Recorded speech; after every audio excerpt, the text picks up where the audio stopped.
మనం బాంబే, ఢిల్లీ, గోవా కూడా వెళ్ళలేకపోయాం. తెలుగు వాళ్ళ గుర్తింపు లేదు. చక్రవర్తి ఆగమనం. Oswald is a pan-Indian film.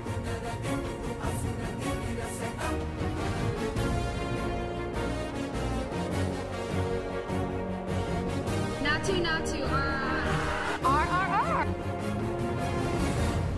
ఇదంతా జరగడానికి ఒక్కటే కారణం, అది ఎస్ఎస్ రాజమౌళి. ప్రపంచానికి మనం ఉన్నాం అని గుర్తు చేసేలా చేసింది RRR. ఇప్పుడు వారణాసితో చాలా పెద్ద స్కేల్లోనే ప్లాన్ చేస్తున్నారు రాజమౌళి గారు. రీసెంట్గా వచ్చిన గ్లిమ్స్లో అసలు ఒక్కొక్క ఫ్రేమ్ చూస్తుంటే మైండ్ బ్లో అయిపోతుంది. ఆ కాన్సెప్ట్ అండ్ ఆ లొకేషన్స్ అలా ఉన్నాయి. మరి మహేష్ బాబు గారి షాట్ చూసే వరకు అది అసలు తెలుగు సినిమానేనా అన్నట్టుంది. నేను చిన్నప్పటి నుంచి చాలా హాలీవుడ్ మూవీస్ చూశాను. విజువల్గా ఇంత గ్రాండ్ స్కేల్లో ఉన్న మూవీస్ చాలా తక్కువే ఉన్నాయి. అవెంజర్స్ లాంటి సినిమాలకి ఈ రేంజ్ స్కేల్ ఉంటుంది. అలాంటిది వారణాసితో ఒక తెలుగు సినిమా కూడా ఆ రేంజ్లో ఉండబోతుంది అనిపిస్తుంది. విజువల్స్తో అయితే డెఫినెట్లీ కొట్టేస్తాం. బట్ స్టోరీ ఇండియన్స్కి కాకుండా వెస్టర్న్ ఆడియన్స్కి కూడా కనెక్ట్ అయ్యేలా ఉంటే మాత్రం ఈ సినిమాని ఎవ్వడూ ఆపలేడు. మనల్ని ఎవడు రాయిపోయేది అక్కడ. ఈ విషయం అందరూ అంటున్నారు కదా అని నేను ఏదో హైప్ ఎక్కిపోయి చెప్పట్లేదు. ఎందుకంటే స్టోరీ వెస్టర్న్ ఆడియన్స్కి కూడా కనెక్ట్ అవ్వడం ఇంపార్టెంట్. ఫర్ ఎగ్జాంపుల్ ఇప్పుడు కల్కి సినిమానే తీసుకుందాం. కల్కి స్టోరీ ఇండియన్ ఆడియన్స్కి కనెక్ట్ అయ్యేలా మన మైథాలజీ బేస్ చేసుకొని ఉంటుంది. బట్ ఇదే కాన్సెప్ట్ వెస్టర్న్ ఆడియన్స్కి అర్థం కాదు. అరే ఏంట్రా అసలు ఇది అనుకుంటారు. అందుకే అక్కడ మనకి రీచ్ రాలేదు. వారణాసిలో కూడా ఇలాంటి పాయింట్సే కొన్ని ఉన్నాయి. అవి కనెక్ట్ అవుతాయో లేదా అనే భయం కొంచెం ఉంది. అందులో మెయిన్ది సేమ్ మైథాలజీ ఎలిమెంటే. రామాయణం, మహేష్ బాబు రాముడు అంటే మనం హైప్ ఎక్కిపోతాం. ఓకే, మనకి క్యారెక్టర్స్ ముందే తెలుసు కాబట్టి ఆ క్రేజ్ వచ్చేస్తుంది. బట్ అదే సేమ్ హై గ్లోబల్ ఆడియన్స్కి ఎలా తీసుకొస్తారు? వాళ్ళు ఈ స్టోరీ అంతా ముందుగానే తెలుసుకొని వస్తారని కూడా మనం ఎక్స్పెక్ట్ చేయకూడదు. సో బ్యాక్ స్టోరీ తెలియకపోయినా కనెక్ట్ అయ్యేలా ఉండాలి. అసలు ఎక్కడికో వెళ్ళిపోకుండా ఈ సినిమాని ఆపే పాయింట్ ఏదైనా ఉందంటే నాకు ఇదే అనిపిస్తుంది. అండ్ అసలు టైం ట్రావెల్ అనే కాన్సెప్ట్ ఎలా అవుతుంది అని కూడా చాలా క్యూరియస్గా ఉంది నాకు. ఏదో ఒక time machine or some divine పవర్తోనే అవుతుంది అనుకోండి, బట్ అది బిలీవబుల్ అండ్ లాజికల్గా ఉంటే బాగుంటుంది. ఎందుకంటే వెస్టర్న్ ఆడియన్స్ రియలిజం ఎక్స్పెక్ట్ చేస్తారు.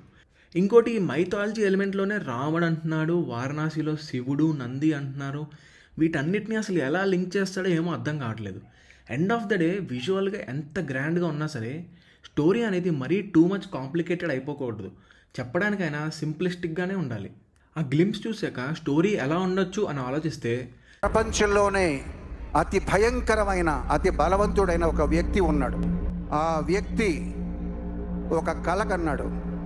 కీరవాణి గారు చెప్పిన దాని ప్రకారం మెయిన్ విలన్కి ఒక కళ వస్తుంది, ఎర్త్లో సమ్ హిడెన్ పవర్ ఉన్నట్టు. ఇది చెప్తే జనాలందరూ వెక్కిరిస్తారు వాడిని. కానీ ఆ కళ వెనక ఉన్న ఒక కథ, ఆ కథ విన్న తర్వాత వారి గుండెల్లో గజగజ వణికే మంచు పర్వతాలు కరిగాయి. భయం. ఆ కళ వెనక ఉన్న కథ ఏంటి అని సరిగ్గా తెలియదు అనమాట మన విలన్కి. హీరోకి కూడా ఇలాగే ఫ్రాగ్మెంట్స్లో కళలు వస్తూ ఉంటాయి. వీళ్ళిద్దరూ అసలు ఏంటి కళ అని ఊహిస్తూ ఉంటారు. మనకి ట్రైలర్లో సంభవి అనే ఆస్ట్రాయిడ్ ఒకటి చూపించారు. అంటే ది బెనవలెంట్ వన్ అని అర్థం అనమాట ఇంగ్లీష్లో. టైటిల్లో కూడా ఆ ఆస్ట్రాయిడ్ పడుతున్నట్టు ఉంటుంది. సో దీనికి ఒక మెయిన్ సిగ్నిఫికెన్స్ ఏదో ఉంటుంది. మేబీ ఈ ఆస్ట్రాయిడ్ పడి ఒక ఈవెంట్ జరగడం వల్ల వీళ్ళ కళలు నిజం అనే కన్ఫర్మేషన్ వస్తుంది. ఆ తర్వాత ఇంకిద్దరూ వెతుక్కుంటూ వెళ్తారు ఏంటి పవర్ అనే దాని గురించి. సో ఇక్కడ ఒక ఇండియానా జోన్స్ స్టైల్లో అడ్వెంచర్ మూవీలా ఉంటుంది. For example raiders of the lost ఆర్క్లో కూడా ఇలాగే ఒక పవర్ గురించి వెతుకుతూ వెళ్తారు. ఇక్కడ హీరోయిన్ విలన్ చేసే ఈ జర్నీలో ఈ పవర్ రామాయణం టైం లైన్కి సంబంధించింది అని అర్థమవుతుంది. అండ్ అది రిట్రీవ్ చేయడానికి ఏదో ఒక వేలో టైం ట్రావెల్ చేసి పాస్ట్కి వెళ్తారు. ఇక్కడే రాముడు ఎపిసోడ్ ఇదంతా ఉంటుంది. యాక్చువల్లీ మనం ముందు జెన్ 63 అనే టైటిల్ రూమర్స్ విన్నది కూడా నిజమై ఉండొచ్చు. హీరో ఏమో రాముడు అండ్ విలన్ ఏమో అసురుల డిసెండెంట్. అందుకే వీళ్ళిద్దరికీ అలా కళలు వస్తూ ఉంటాయి. ఫైనల్లీ రిట్రీవ్ చేసిన తర్వాత అది విలన్ చేతిలోకి వెళ్ళి డిస్ట్రక్షన్ జరగకుండా హీరో ఆపుతాడు. బేసిక్ ప్లాట్ అయితే ఇలా ఉండొచ్చు అని అనుకుంటున్నా. బట్ ఏది ఏమైనా కానీ ఈ ఒక్క గ్లింప్స్కే మన ఎక్స్పెక్టేషన్ దాటేసింది. మన ఇండియన్ ఆడియన్స్కి అయితే పక్కాగా నచ్చుతుంది.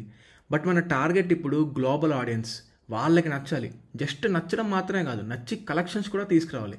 అప్పుడే పాన్ వరల్డ్ అనే కాన్సెప్ట్ కంటిన్యూ అవుతుంది అండ్ మన ఇండస్ట్రీ గ్రోత్కి కూడా హెల్ప్ అవుతుంది. ఇది అచీవ్ చేయడానికి రాజమౌళి గారి కన్నా మన ఇండస్ట్రీలో రైట్ పర్సన్ ఇంకెవ్వరూ లేరు. అన్ఇమాజినబుల్ థింగ్స్ పాసిబుల్ అని ముందు కూడా ప్రూవ్ చేశారు. ఇప్పుడు కూడా అలాగే సక్సీడ్ అవ్వాలని కోరుకుందాం.